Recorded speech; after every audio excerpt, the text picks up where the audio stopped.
সমস্যাগুলো থেকে কঠিনতর সমস্যার দিকে এগোয়। যেহেতু আমাদের এই স্বাস্থ্য সচেতনতামূলক অনুষ্ঠান এবং এই অনুষ্ঠানে প্রচুর, আমি বারবার বলি, জেলার প্রচুর মানুষ, প্রান্তিক বাংলার মানুষ তারা এই অনুষ্ঠান দেখেন, তাদের কিন্তু বোঝা উচিত যে বা জানা উচিত যে কখন আমি কোন লক্ষণটা স্টুলের ব্লাডের সাথে দেখলে আমি আমার ডাক্তারবাবুর সাথে পরামর্শ করব।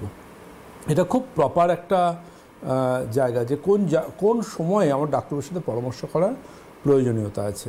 লক্ষ্য করে দেখবেন যে কিছু মানুষের খুব কনস্টিপেশনের ধার থাকে, অর্থাৎ ধরে নিন যে দু একদিন ছাড়া ছাড়া তারা ল্যাট্রিন যান, আয়ুর্বেদে বলা হয় ক্রুরোকষ্ঠ।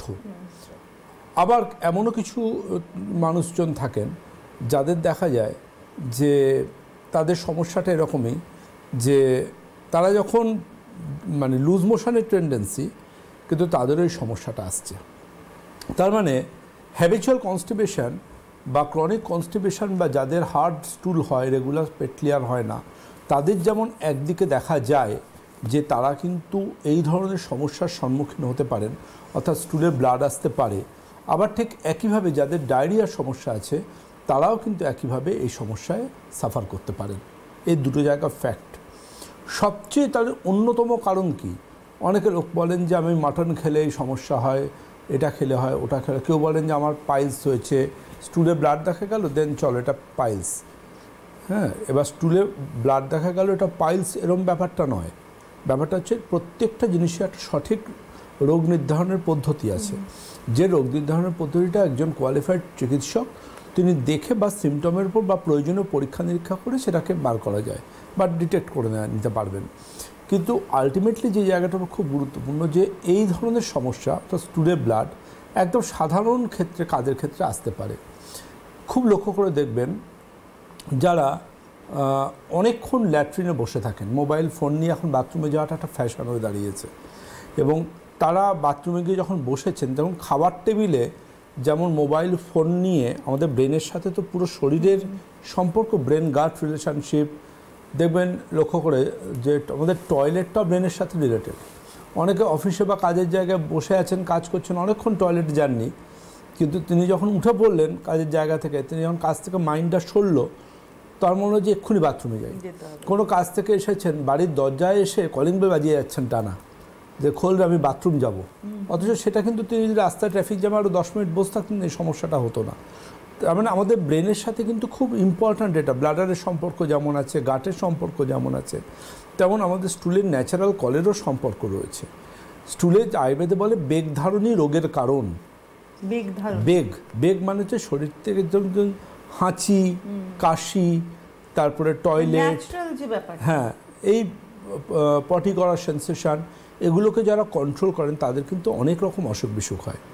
আর সবচেয়ে যে জায়গাটার উপর আমি আলোকপাত করি বা বারবার করে বলি যে এই সিমটমটা বুঝতে হবে যে যখন আপনি বাথরুমে যাচ্ছেন বা আপনি যখন ল্যাট্রিনে যাচ্ছেন, আপনি লক্ষ্য করে দেখুন যে আপনি ল্যাট্রিনে গেলেন, আপনার কি এরকম একটা প্রবণতা রয়েছে ভেতরে যে আপনি খুব প্রেশার দিয়ে পটি করেন?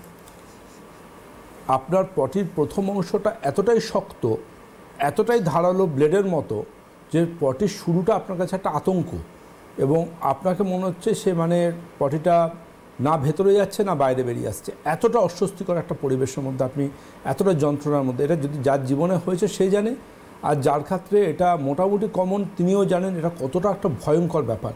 কোনো কাজকর্ম করতে পারবেন না তিনি, এক জায়গায় বসতে পারবেন না তিনি। তো আলটিমেটলি এরকম যাদের প্রেশার দিয়ে পটি করার টেন্ডেন্সি আছে তাদের যেটা হয়, তাদের ছোট ছোট কাট হয়, মানে কেটে ছড়ে যায় ওই অ্যানোরেক্টাল রিজিয়নে, কেটে ছড়ে যায়, কারণ ওই মারাত্মক ধারালো প্লটির এজ দিয়ে বা কিনারা দিয়ে রেকটামটা ড্যামেজ হয়। এবং ওই যে রেকটামটা ড্যামেজ হয় তখন কিন্তু ওদের তার মধ্যে খুব একটা পেন হয়, খুব জ্বালা করে, ভীষণ জ্বালা করে। এবং নট অনলি দ্যাট, ওটা কিন্তু ওই জায়গায় ইনফ্লামেশন হয়ে সমস্যাটা গুরুতর হতে শুরু করে। That is called fissure. এবং এক্ষেত্রে কিন্তু স্টুলে ব্লাড আসে, ভীষণ কমন পাই আমরা। এমন অনেকে মনে করেন, দেখবেন লক্ষ্য করে যে ছোট ছোট না, এই আমাদের রেকটামে আশেপাশে ছোট ছোট শিরাধমনী থাকে, এবং ওই যে শিরাধমনীগুলো ওই শিরাধমনীগুলো বাস্ট করে যায় এই প্রেশারে, বাস্ট করে যায়, বাস্ট করে গিয়ে ব্লাড আসে। সেই ব্লাড কখনো ড্রপ আসতে পারে স্টুলের সাথে বা স্টুলের আগে পড়ে, অথবা কখনো ওটা পিচকিরির মতো বা ইঞ্জেকশানের যেমন বা পিচকিরি সিরিঞ্জের যেমন ওরকম ফোয়ারার মতো আসতে পারে। কিন্তু মজার কথা হলো সেক্ষেত্রে কিন্তু at the time of bleeding pain হয় না, পেন হয় না। যখন তিনি কমোড ফ্ল্যাশ করতে যাচ্ছেন তখন তিনি দেখছেন যে ব্লাড, ফ্ল্যাশ করার সময় দেখছেন ব্লাড, কিন্তু ব্লাডটা যে বেরোচ্ছে উনি কিন্তু কোনো পেন বা কোনো ব্যথা বা কোনো জ্বালা ফিল করছেন না। দ্যাট ইজ হিমোরয়েডস বা অর্শ। আর ফিস্চুলা কোনটাকে বলছে? ফিস্চুলাটাও আসছে আলোচনায়। ফিস্চুলার ক্ষেত্রে আমরা কি বুঝলাম, পাইলসের ক্ষেত্রে কিন্তু ব্লাডটা ড্রপ হিসেবে বা পিচকিরি দিয়ে আসবে, কিন্তু পেন থাকবে না, কিন্তু সেক্ষেত্রে কোনো পেন থাকে না। যখন ব্লাডটা বেরোচ্ছে তখন পেন থাকছে, কোনো পেন থাকছে না। তিনি সিস্টার্ন ফ্লাশ করতে গিয়ে দেখছেন ব্লাড, দ্যাট ইজ হিমোরয়েডস। আর ফিশারের ক্ষেত্রে কোনটা হচ্ছে, টয়লেট পটিটা এতটাই শক্ত হচ্ছে, বেরোতে চাইছে না, কেটে যাচ্ছে অ্যানোরেক্টাল রিজিয়ন এবং প্রচণ্ড পেন হচ্ছে, ব্যথা হচ্ছে, দ্যাট ইজ ফিশার। অনেক মানুষ ভাবেন যে পেন আর ব্যথা হচ্ছে এটা অর্শ, অ্যাকচুয়ালি এটা কিন্তু ফিশার।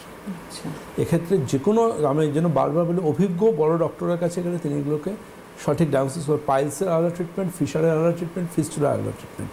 আসবো ফিস্চুলার সিমটম নিয়ে, তার আগে কেউ আছেন? নমস্কার।